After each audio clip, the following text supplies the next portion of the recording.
Hey folks, Devin Hillsdon-Smith here, your host. Site Selectors Are People too.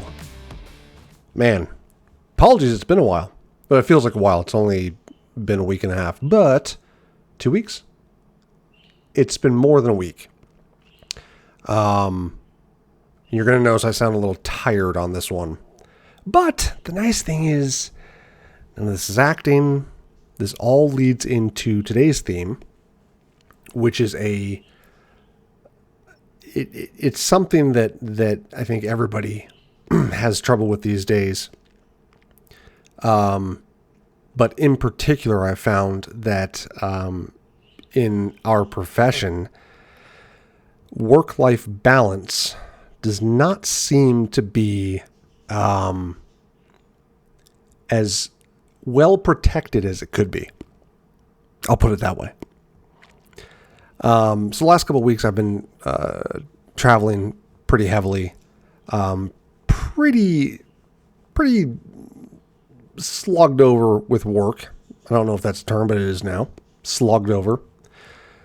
And, you know, I've been giving it my best to try to find some balance. So again, apologies, it's been a little bit longer than normal. But I think given how my last couple of weeks have gone, I'm in the right mindset to talk about this one. And I'm going to give a big old caveat right now. Me, Devin, to you, the ether. I am not exactly an expert on work-life balance. Not something that folks would think of when asked to describe me. I think I swing pretty heavily in both directions. So my balance seems to be longer swings than of insanely busy and hiding from anything, right? Which we all do. But I think I go through longer stretches of intensity and longer stretches of leave me alone, please. I'm trying to stay sane. But it's okay. This is innately human, right? And so today I would like to take the time to talk about, what work-life balance looks like for site selectors and economic developers, the unique challenges we face, some strategies for achieving work-life balance. I think this is going to be a good one. It's something that's been overdue, quite frankly. If we're looking to humanize the profession, let's look at both sides of the coin that is the professional, right? So we're going to start off by going through some of the unique demands of each role, which we've covered before, but we're going to phrase it in terms of work-life balance. We're then going to get into some challenges, some common challenges that are faced in each profession. I think then the third part, which we'll hit after the break, is probably the most interesting, the strategies and best practices for achieving balance. We'll go over some other tips, and then we'll kind of hammer it home with organizational support and culture and future trends and industry shifts. So, potentially long episode today, but it's jam-packed, and it feels like this is going to go into that column of, this feels like a two-parter. I'm going to tackle more of this down the road. I think I have a lot of episodes that I've already teed up, and I need to go back and make sure I have all those down. Oh, I do. Oh, they're right here. I've got them all in my notes. All right, we're good. Organized. Perfect. So, let's start off with understanding the unique demands of each role, shall we? So when it comes to site selectors, I alluded to it earlier, right? One of the most significant challenges is the frequent travel. There's so much work that needs to get done head down work at your computer, just and on the phone, just grinding it out. When you're traveling, that inevitably puts bumps into your otherwise smooth day of work. Whether you're driving to the airport and then trying to navigate through the airport and then getting onto the plane, on the plane, hopefully with Wi-Fi that's good enough, potentially a connection where you're going through the airport rush again, back onto a plane. And a lot of the time, you kind of find yourself with a dead day unless you have some really, really good strategies for staying productive during the travel day. Another unique demand, and it's not unique to everybody, but it's unique in that it's noteworthy. The irregular hours. If you're a site selector who has clients across the world and decision makers in the Americas, Europe, Asia, you find yourself operating, depending on how the cards are stacked up, at a very neck-breaking pace, trying to ensure that you are that you're operating in a manner that is most convenient for your client. So frequent travel, irregular hours, long hours, right? We all know that we have long hours in this profession because there's high stakes and a pressure to deliver optimal recommendations to our clients, which means we can't just do the 8 to 5 and call it quits. At least for me and many others that I've spoken with, your mind just keeps racing. And I'll be the first to admit it. I spend way too much time in this home office just trying to stay caught up, trying to exceed expectations. I know I'm new to this. I'm still trying to make a name for myself, but I think that's something common from those that I've interacted with. I think that's something that's common across our personality type.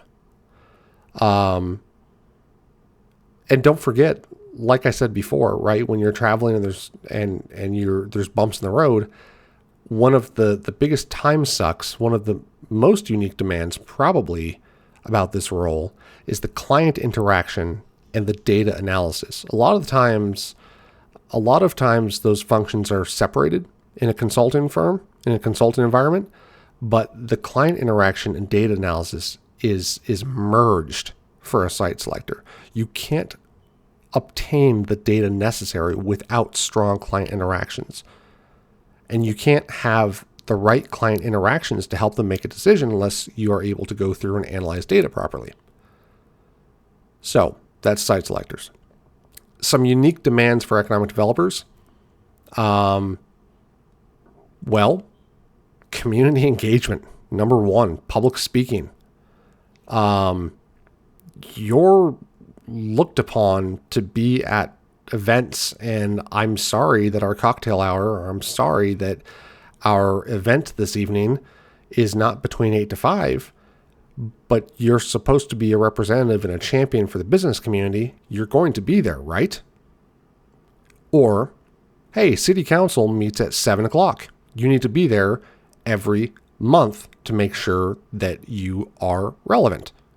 And you've got a lot of business in front of them, so you have to be there. So 7 o'clock meetings. Oh, right. And then county council meets, and county commission meets, and the mayor's department and the public workforce, or the public works board, right? They meet. There's so many meetings that occur after hours. And to be properly engaged as an economic developer, not only do you need to go to celebratory events, key events for your local business community, but you also need to be engaged with government. And a lot of the times these meetings and these events happen outside of common hours. You also have to not shut down at the notion of speaking publicly and preparing, I'm told. I'm sorry, I've never really prepared for a public speech. It freezes me up, and I just do better going naturally, right? But no, and so you have to spend a lot of time preparing for and giving speeches. Oh, by the way, have fun then balancing long-term project management and stakeholder coordination and short-term RFI responses. And yeah, there's also a need for local and regional knowledge, relationship building. So no pressure. Work-life balance very quickly slips away from you as an economic developer. No matter what role you're in, no matter what level of the hierarchy you're in, you're going to find yourself living, eating, working, breathing economic development, community engagement, project management. It is a job worth all the passion in the world. It's a lot. So both site selectors and economic developers, right? We have unique demands of our roles. We have demands that kind of overlap with each other. The need to be perfect, the need to deliver optimal work product, right? But then you've got the frequent travel. You've got the community engagement where it kind of differs, but you get the point. When I was an economic developer in my last role, before I moved over to the dark side of site selection, I would regularly, salaried employee, paid for 40 hours of my week in my life, I would regularly put in 70 to 80 hours. Not getting paid anymore. And I'm not saying that to pat myself on the back or to wag my finger in my face, maybe a little more the latter than the former. Got it that time. But that is so typical for folks in economic development. Site selection, I'm putting in the same hours, if not more. Just there's not enough hours in the day. And if you don't know how to properly manage your day, it can very easily slip away from you within the first 30 minutes. We've all been there. And I hope that there are folks listening to this. Well, I hate that there are likely folks listening to this nodding your heads, right? About just knowing that feeling. I've asked these questions before in our stories from the road. What does a typical day look like? There is no typical day. You might go to bed the night before thinking you know what that next day is going to look like. You're wrong. Man, are you wrong. Fires to be put out. You get the point. And I will tell you that being on one side versus the other, one side as a site selector where client demands reign supreme, and on the other side where community demands as an economic developer reign supreme, just two different flavors of the same ice cream. We are all going through it. And so for those of you that were nodding your head and you hate the fact that you even did it, right? Because you're just shucksing yourself for even giving a moment of weakness. We're all in the same boat, right? We're all in the same boat. So those are some of the unique demands. And if this wasn't depressing enough, let's go into challenges faced in each profession. Site selectors, difficulty in disconnecting from work, period. It is very, very difficult to disconnect from work. I've had a client that literally said, I don't care if you're on vacation. If I want a meeting or a call, I expect you to be available. And you know what? That's not the most ridiculous thing I had heard that week. But you have to remember, for these clients, this is a massive decision you're helping guide them through, right? You are expected to be part of the team. And they don't want the feeling that just because you've been hired, you're going to all of a sudden disappear in their moment of need, or when they really need to talk through something. They want somebody who's going to pick up the phone no matter when they call. And so there's a difficulty in disconnecting from work. Not only generally, but then back to the earlier unique demand. Sorry, my phone was buzzing. Was not a client. I was checking because I thought that would be deliciously ironic. But disconnecting not only in general, but while traveling. While traveling, it makes it even harder, right? So one of the common challenges faced as a site selector is disconnecting in work or from work, but especially when you're traveling. And when you have a packed travel schedule, I've already kind of put you through the panic imagery of running through the airport and making connections and trying to fight to get Wi-Fi on an airplane. If you have a packed travel schedule, don't forget you also have to spend the night before, probably an hour, packing, unless you're really efficient. You also then have to spend time when you get home unpacking, doing your laundry. And if you have a really packed travel schedule, you could then, in the same day, be unpacking and packing again, or in a couple of days. And that really throws you off. Just constantly trying to prepare for being somewhere new. And so that's a challenge because you have difficulty in disconnecting from work at all points if you travel a lot. As I mentioned before, there's difficulty in balancing client expectations with your personal time. I personally have, for any of the key decision makers for any of my clients or other critical members like my team members, I have my phone set so that no matter what the setting is, if it's on mute, if it's on low, if it's on vibrate, it will turn the volume up to full blast and it'll play the Imperial Death March from Star Wars. Nothing like being woken up at 3 a.m. to dun dun dun dun dun dun dun dun dun dun dun dun. You get the point. So, you might be saying right now, hey, shame on your clients for even doing that to you. Well, if it's somebody who's in Asia and they just wanted to call to leave a voicemail at that point, or let's say they're one of those hellacious clients, which totally fine, but not cool. They expect you to pick up at that time.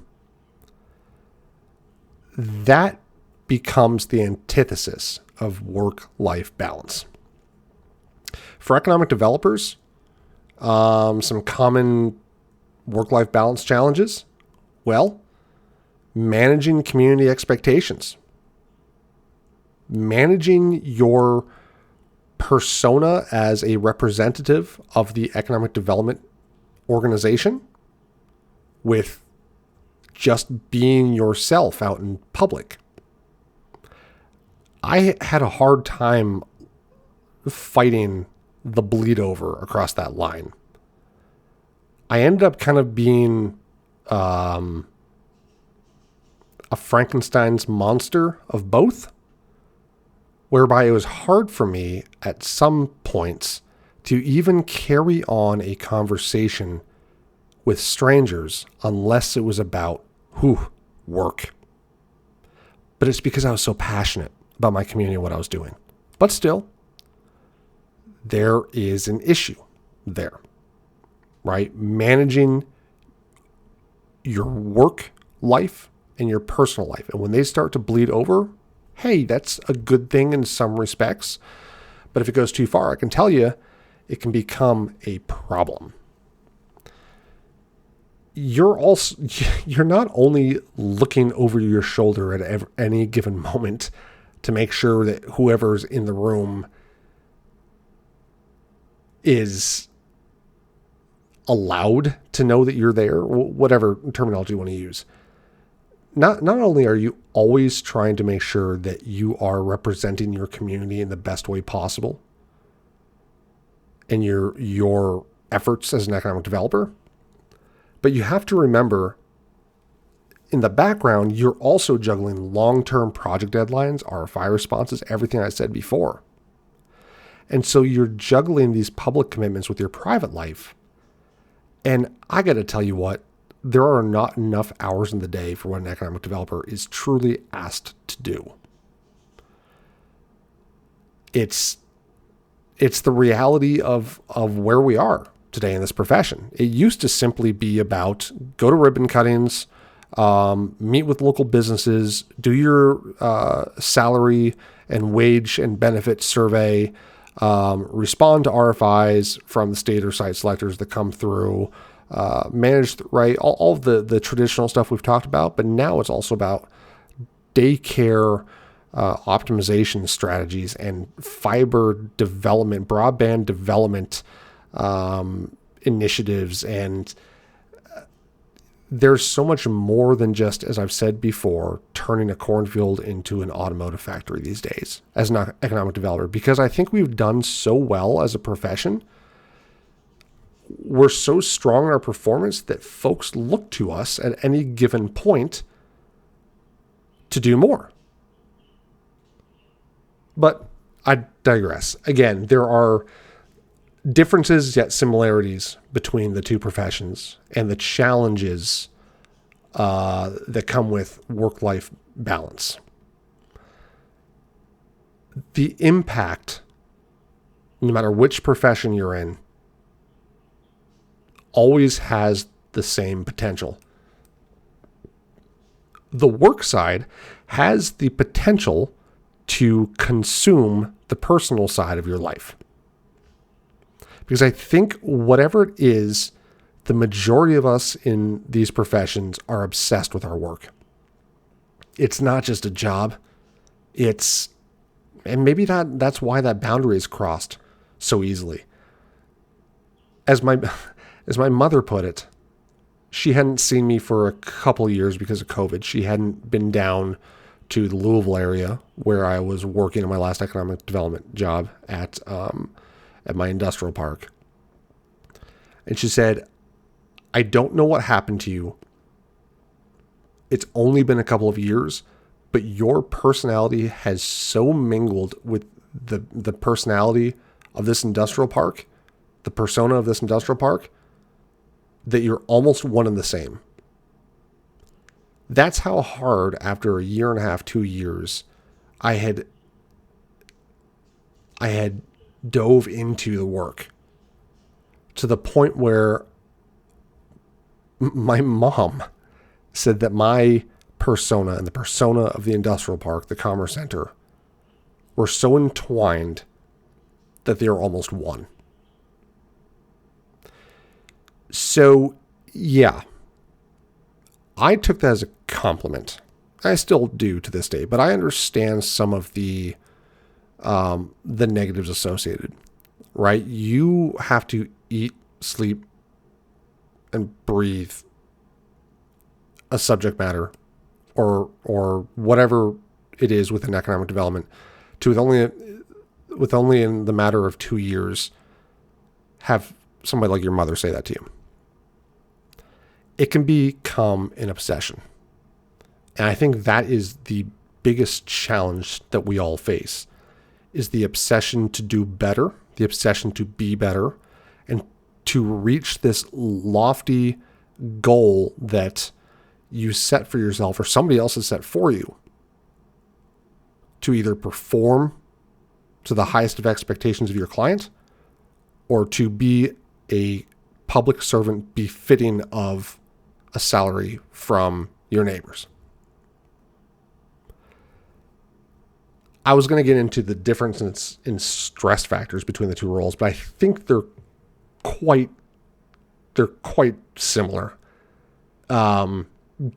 Just whatever happens to you when you don't get enough sleep, when you don't have enough time to unwind, whatever direction you go, I don't care if you're a site selector or an economic developer, it impacts both sides. I think then, as my last point before break, I'm realizing one of the main reasons why this podcast was so important for me to do is because I've had these conversations over and over and over again with site selectors and economic developers. We're all stressed. And we all think that it's not okay to show off or to not hide that stress.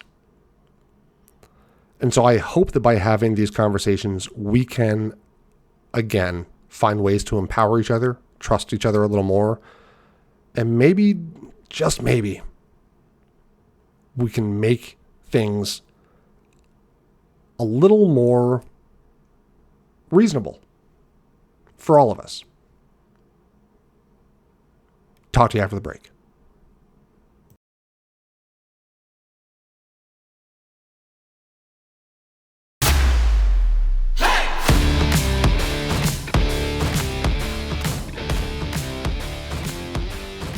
All right, we're back. You know what? Even just during that break, when I had a moment to collect my thoughts, the first path my mind started to go down was, oh my God, if a client was to, listen to this, they're going to take all this as a sign of weakness.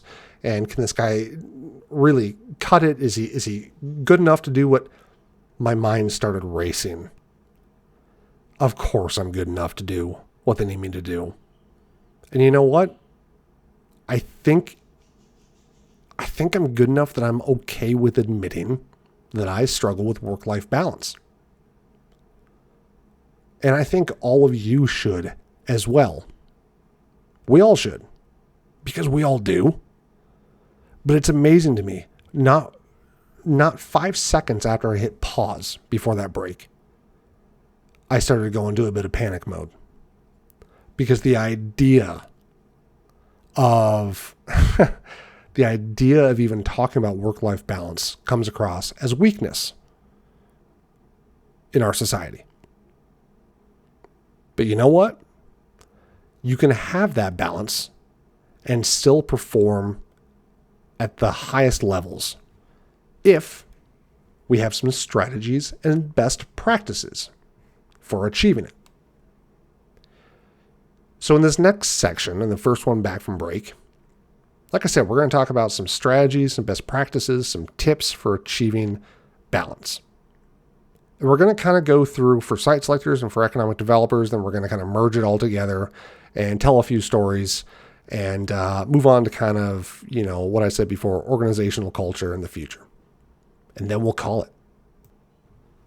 Now, before I get into this, I'm going to give some best practices. And instinctually, your gut response is going to be, well, that's not feasible. That sounds all well and dandy in a perfect world, but that's not how life works. Okay. Well, listen to it, right? Because I don't believe everything I'm about to say. I think that they're brilliant ideas, and I think that they're relevant, and I'm having trouble myself. But let's just take a listen. And maybe there are a few things that we can implement in our day-to-day lives. So for site selectors, it's okay to set clear travel schedules. It's okay. If your client wants you to travel with 2 days' notice, sometimes that is doable, and you do everything you can to make it happen.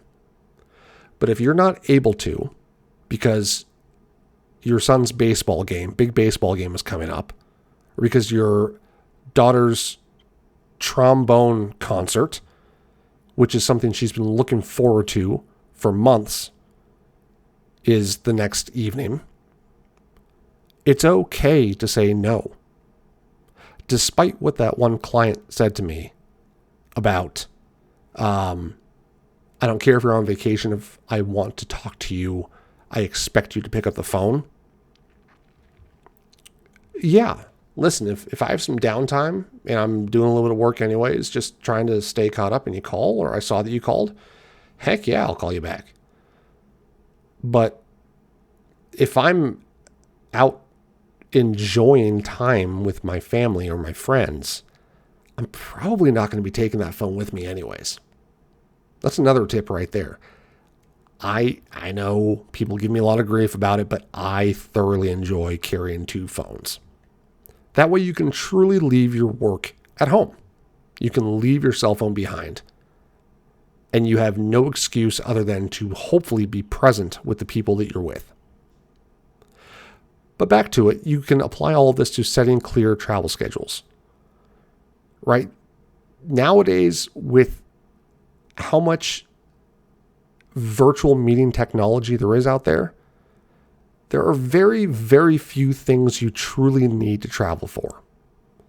We do it because it's traditional in our industry and because you have to, at some point in the life cycle of a project, visit the community that you're recommending. But it's okay to say, hey, listen, so I'm supposed to be on a trip with my parents next week. I'm not going to be able to fly out, but you know what? I'm going to have some time that afternoon. If you'd like me to dial in via cell phone or Teams, more than happy to take some time aside and spend an hour with you while I'm on vacation, right? It's okay. Another way that you can prioritize your personal time is by making sure your days don't get away from you. So when I learned this from my current team, set head down work hours. You need head down work hours that are set for yourself. What I mean by that is we are so intent on every time you hear that specific little chime come from your phone and from your computer, you see the notification, there's a new email, you're going to jump from whatever you're doing straight to the email. And then you're going to try to respond. And with how many emails we all get every day, you're constantly interrupted. Set 2 hours, 3 days a week, 2 days a week at your peak of efficiency, whatever time of the day that is for you. And turn off your notifications. Turn off your notifications and allow yourself to focus by doing head down work. Allow yourself to get into those spreadsheets, to organize your files, to do the analysis that you've been needing to do, to build the model that you've been putting off, right? Don't allow yourself to be bothered by the emails. Now, of course, I already told you before that no matter what setting I put on my phone, no matter, if it's one of a few clients, it's going to ring through either way. I told you, I'm not great at this, but I think that's a really great idea. Set a couple hours a week for head down work where you refuse to be distracted. And again, back to technology, leverage technology to streamline communication and reduce your workload. You don't have to go back and forth trying to schedule a meeting via email, trading back and forth. Hey, does this work for you? No, this doesn't work, but does this work? No, this doesn't work, but does this? You've been there. There's so much technology out there. There's Doodle for that use case, right? Where you can just put everybody's email address into a website, put in your availabilities throughout a 2-week period, for example, and then they will get an email. They'll be asked to go to the website, put in their availabilities, or even have it connected to their calendar so that it automatically imports. And voila, trying to schedule a meeting for 20 people instead of taking a lot of head banging against the wall and multiple emails and over a couple of days and trying to remember to follow up, it was effectively done automatically for you. Use those nuggets of technology out there to streamline your work process and to streamline your communication, reduce your workload. Plain and simple. And yeah, I apparently love the phrase plain and simple, but that one is. There's so many different pieces of software out there, so many services that solve specific problems that we haven't even thought of yet. Give it a try. The next time you find yourself just gnashing your teeth because you're wasting, in your mind, time doing something again, see if there's some AI out there. See if there's a software, if there's a website. that will automate the process, or at least assist you with the process.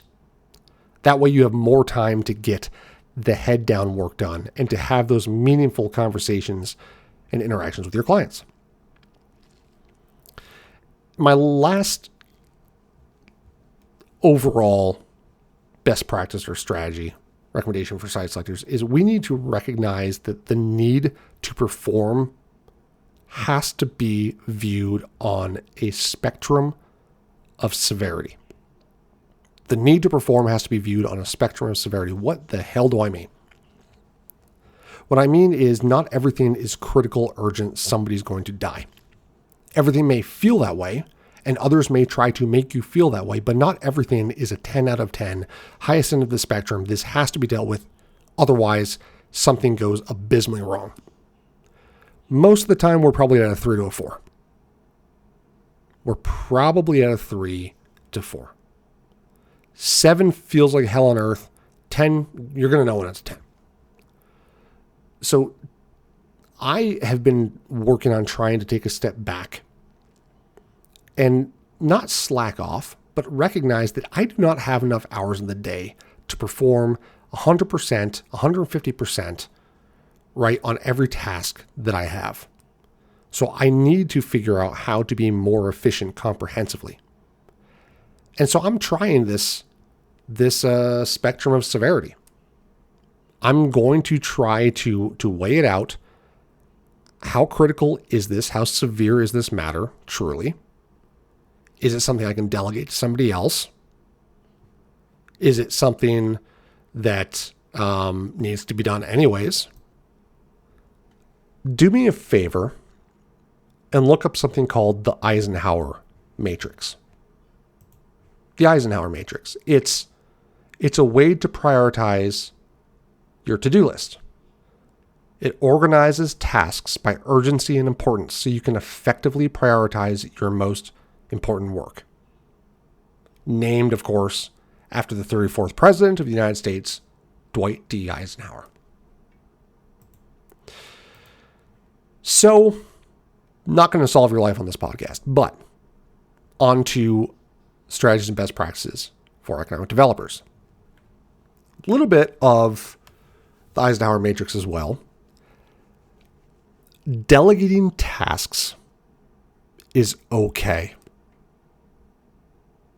It's okay.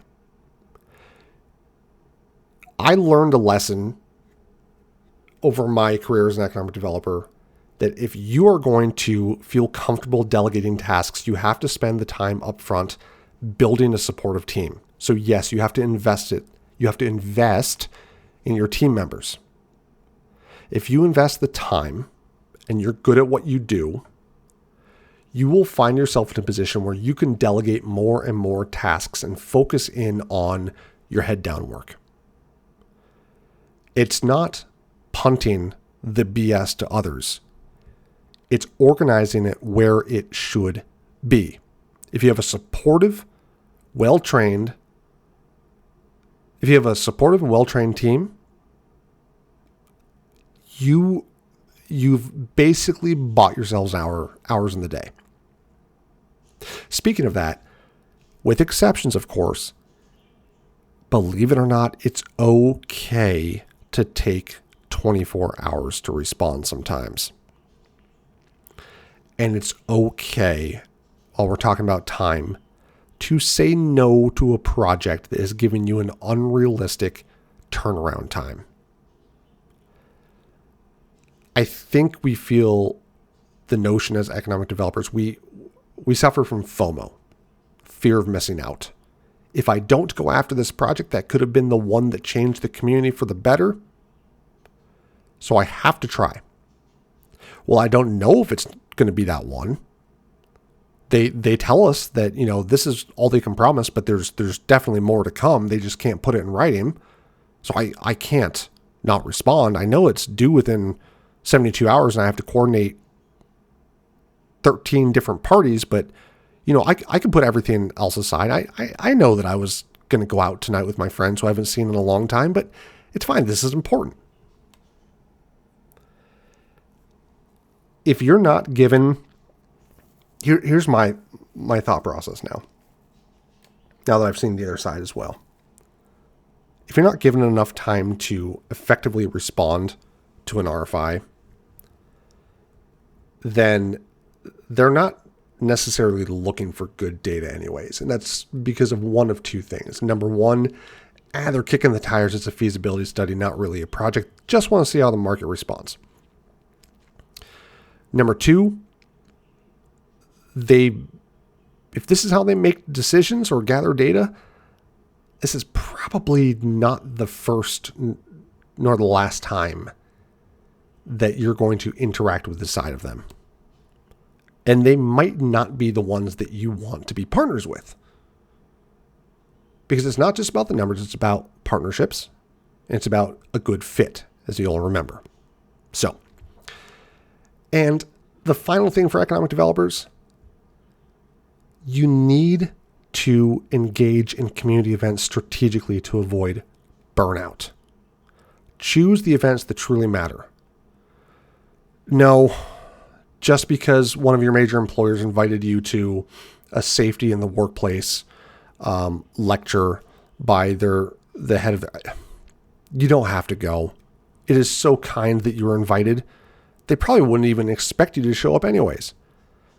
So engage in community events strategically. Will my presence at this event add any value? By me going to the event, will I take any value away? Value is on a spectrum.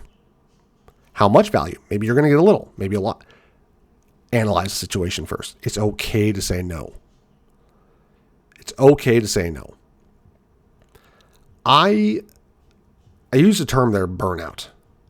Burnout is a very, very real thing. And we all suffer through it differently. Like I said before, I go through the long cycles of very intense work and me trying to hide from the stuff that doesn't really need my attention. But normally I'd be, the golden retriever puppy, just all excited to be around anything and everything, right? I sometimes go and avoid that every once in a while. That's not burnout. Burnout is you are pushed so far beyond your means that you don't have the ability to claw your way back out, but with time. And everybody has been through burnout. It might not have been as severe as some folks, but we've all experienced it. Everything that we're talking about, work-life balance, strategies, best practices, not the absolute worst case scenario, but one of the moments that you know that you've pushed it a little too far, and you'll know the feeling of burnout. If you smack up against that wall that is burnout, you're going to know. And that's life telling you time to take a step back a little bit. It's okay to do so. So, some other tips very quickly. See if you can integrate your hobbies. Incorporate your personal interests into your routine to refresh your mind. Some of us really enjoy starting the day reading the news. Do that as part of your work. Some of us enjoy flexing their creative muscle by creating content, writing, or, hosting a podcast. Find ways to take what you do with work and integrate your hobbies. Say you're an economic developer charged with a county's wide jurisdiction, and you guys have a really cool state park within that county and you love to hike.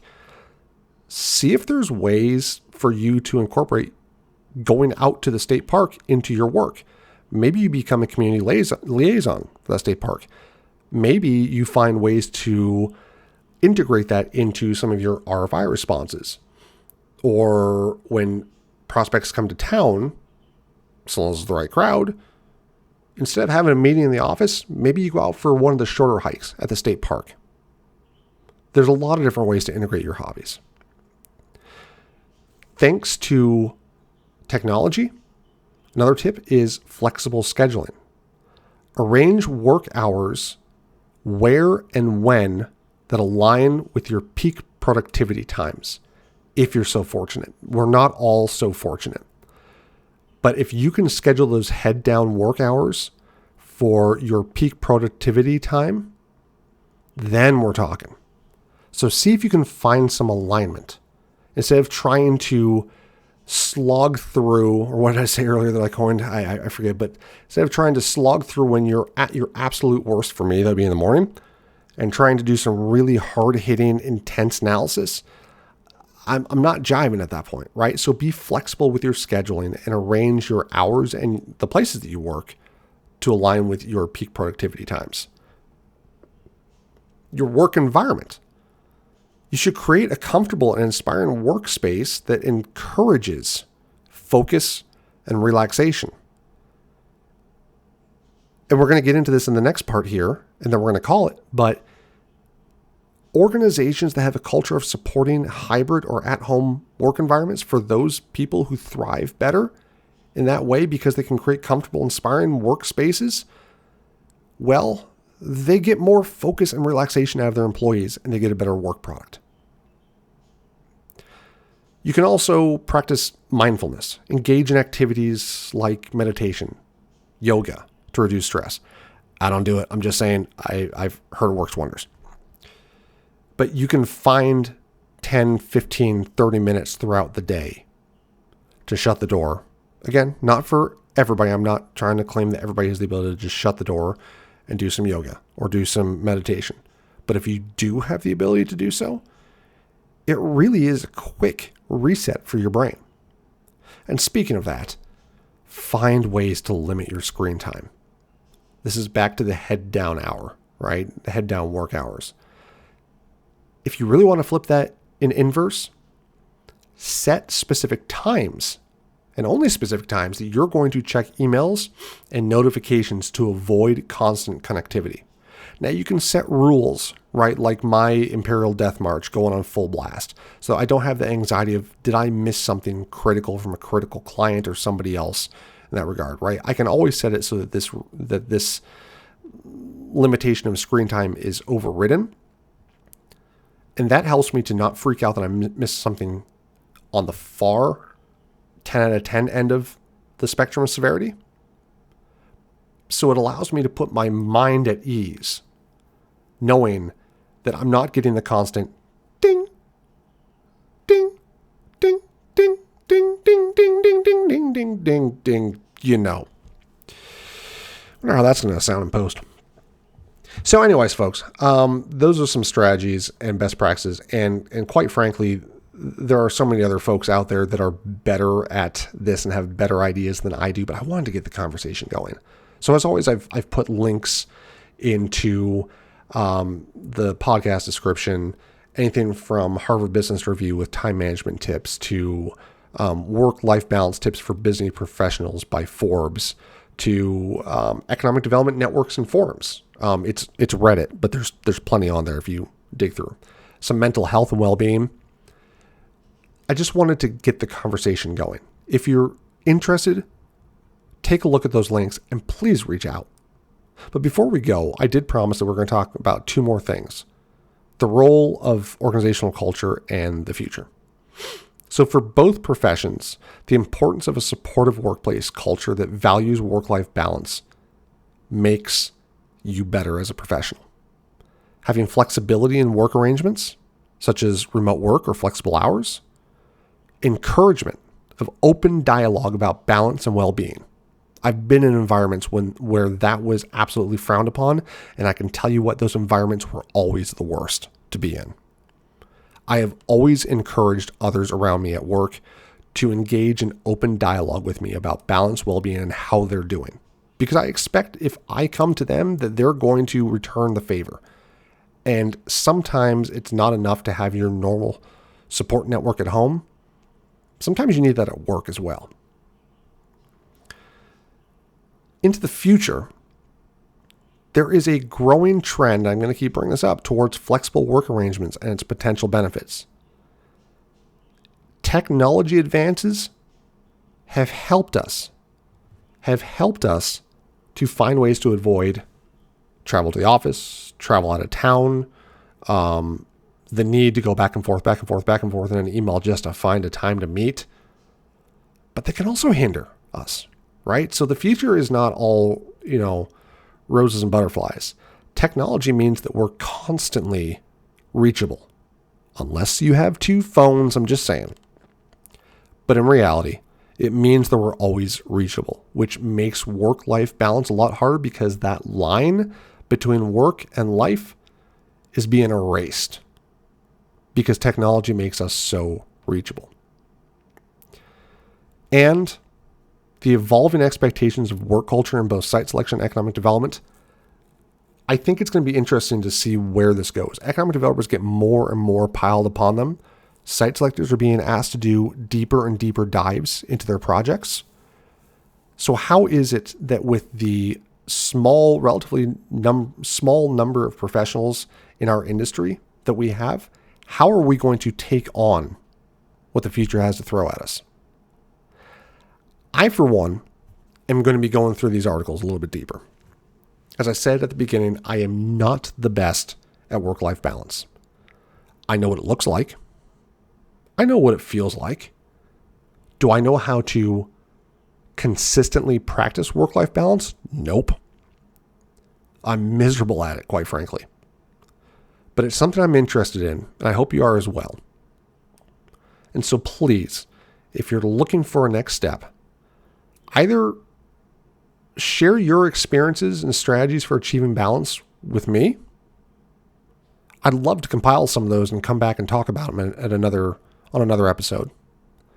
Or, seriously, go to some of those links in the episode description, click through them, and I would hope that no matter what you're struggling with, you find something that helps. So I know this hasn't been necessarily my most happy-go-lucky episode, but it's a serious topic, and it's something that we don't talk about enough, I don't think. We pride ourselves on working more and more hours, and to some extent, that makes sense, and that's a good thing, because you're trying to put in the time and the effort, but because that line is so easily erased between work and life in this profession, you're going to wake up one day with your mother saying to you, how did you become this commerce center, this industrial park, and vice versa so quickly? All right, folks, that has been a wrap. I don't know if the next episode is going to be a Stories from the Road or if it's going to be a monologue from yours truly. So I'm going to leave it at that. And when we come back, if we have any from anybody, we're going to go through some thoughts from some listeners on work-life balance. Because I don't want this to be something that we just talk about and say, wham, bam, thank you, ma'am, on to the next one. It's critical. And if you're not doing well and you need somebody to talk to, please reach out. I'm serious about that. Even if it's just for somebody to listen to you. So, with that being said, site selectors are people too. And I'm your host, Devin Hillsdon-Smith. Talk to you next time. Just a heads up, views expressed in this podcast are solely my own and are not attributable to any employers, whether past or present. Thank you.